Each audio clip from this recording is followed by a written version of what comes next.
So let's get the first installment of the Utica Firefly going. Welcome, Geoff Storm.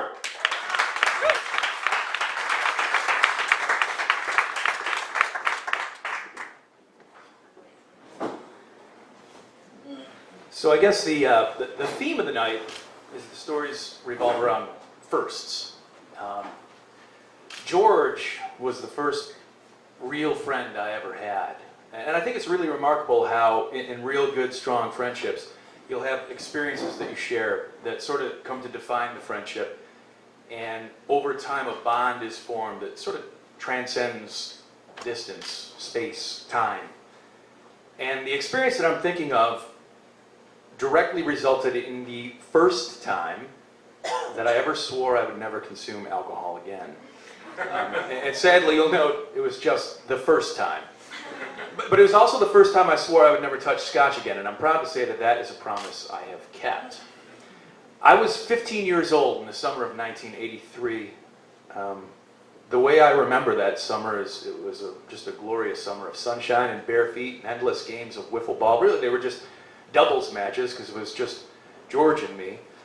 And the evidence of those games can still be seen on the back of his dad's house. The siding hasn't been replaced and it's all dimpled, sort of like an acne-scarred face, which I'm sure is a pretty accurate description of what I looked like at the time. We grew up way up in the town of Marcy, way up in the northeast corner of the town, right at the Trenton-Deerfield town lines. Went to Whitesboro schools. We were literally a stone's throw from Holland Patton. Our neighborhood, if you could call it that, was just a row of four of these 70s-style ranch houses up on the top of Deerfield Hill. My house, George's house next to it. Next to that, a home that was owned by a guy named Paul, and then another house with a couple that we didn't really know too well. Very rural, even is today, but then even more so.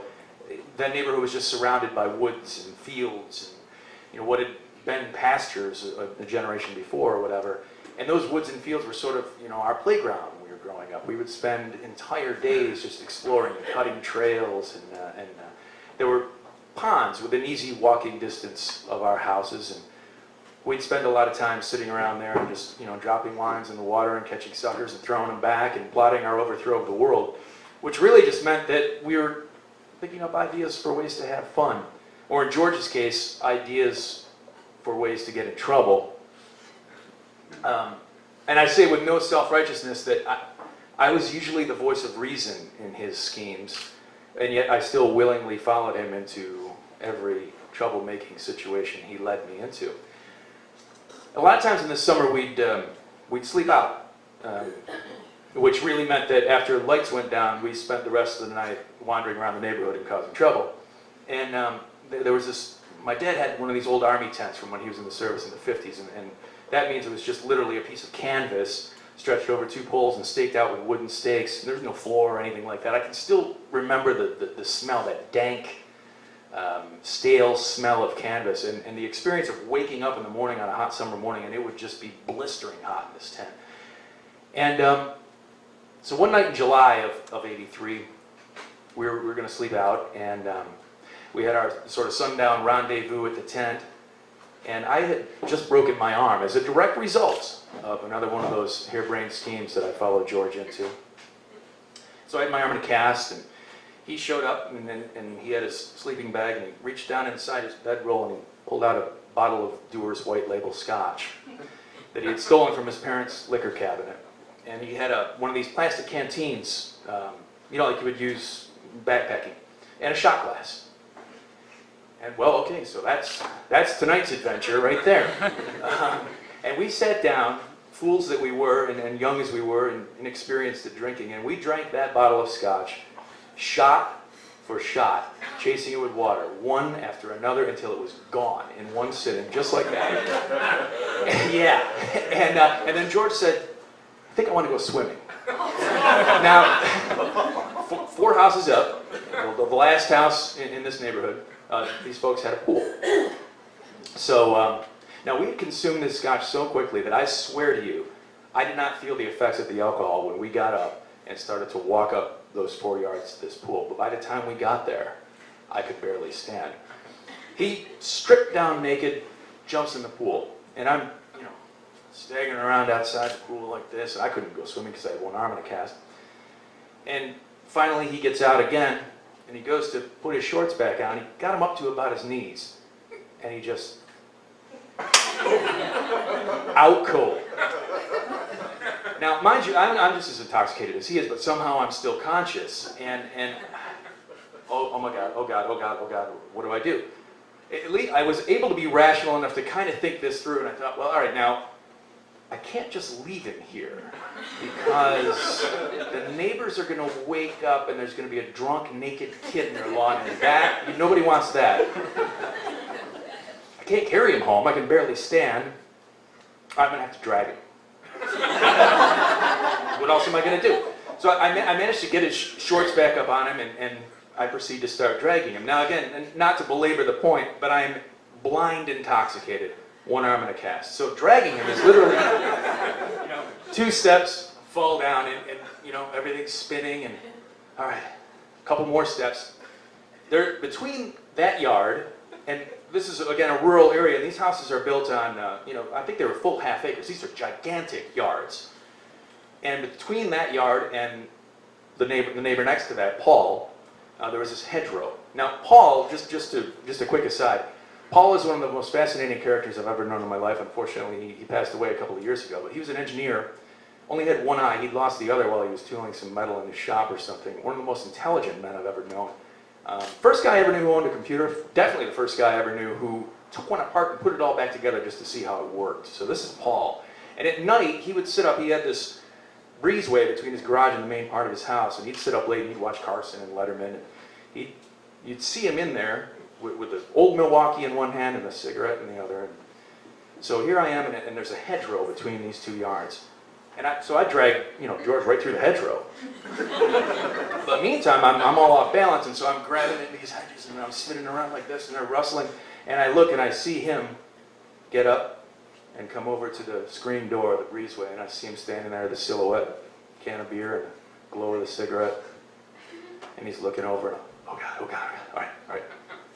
Hold on, and I'm just, don't move. Finally, he goes back and he sits back down. So I proceed on my mission. I get about to the middle of his backyard, and the whole backyard is just bathed in light from his breezeway where he's sitting there watching TV. And I get the hiccups. So it's, and it's echoing back at me off the house, and it's like the loudest thing I've ever heard in my life. And he heard it too, because once again, he gets up, and he comes to the door, and he's staring right at me. I'm literally like a deer in the headlights, and I was probably, pretty much prostrate at that point, just on my back. Finally, he goes back and he sits down again. All right, keep going. A couple more steps. So anyway, I drag him home over the length of 4 yards, dump him in the tent. We pass out. Well, he was already passed out. I wake up in the morning in that stifling heat in that canvas tent, and I roll over and I look at George, and he says, "Oh my God, what did you do to me?" What do you mean? What did I do to you? You drank a half a bottle of scotch. What did I do to you? And he said, "No, look." And he rolled over, and he was just skin raw from his shoulders all the way down to his ankles. And I mean, he had like stones and clumps of sod and, in his skin. It was nasty. Oh my God, Jordan, I'm so sorry, man. What was I going to do? I couldn't leave you there. I had to drag you home. Yeah, all right, whatever. So we go our separate ways and go back into our own respective houses and pass out inside. A few hours later, the phone rings, and I picked it up, and it was his mom, Marcia. And Marcia was like my second mom, just a wonderful woman. But just to give you an idea of the kind of woman that she was, and she unfortunately has also passed away, she was the kind of person who said what she thought with no regard to who else was around, what the situation was. If it was on her mind, you were going to know. And so she called and she said, "So, what happened last night?" I said, "Well, Mr. Cool, Mr. Smooth, what do you mean? What are you talking about, Marcia?" "Well, did you and George get into a fight?" No, of course not." "Well, because he's skin raw from his all the way down his back and his legs, and how did that happen?" "Geez, Marcia, I don't know.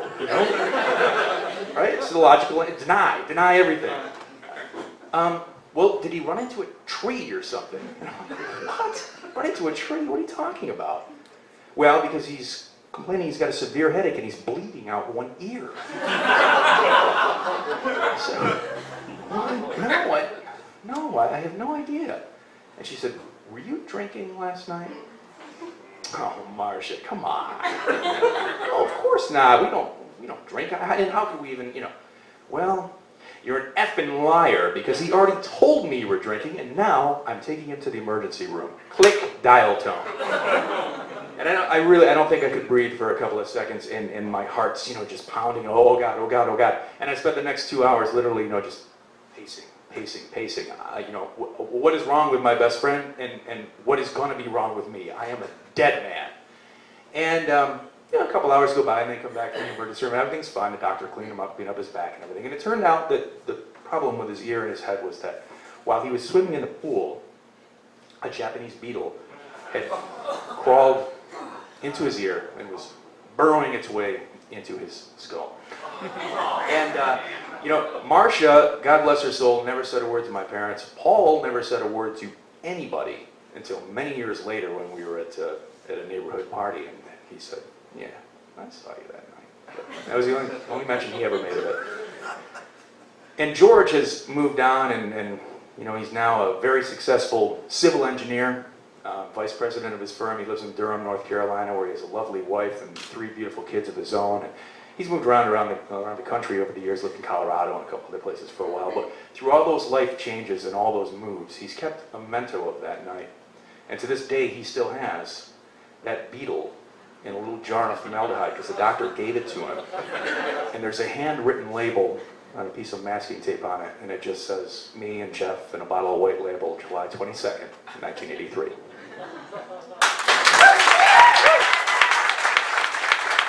We are off and running.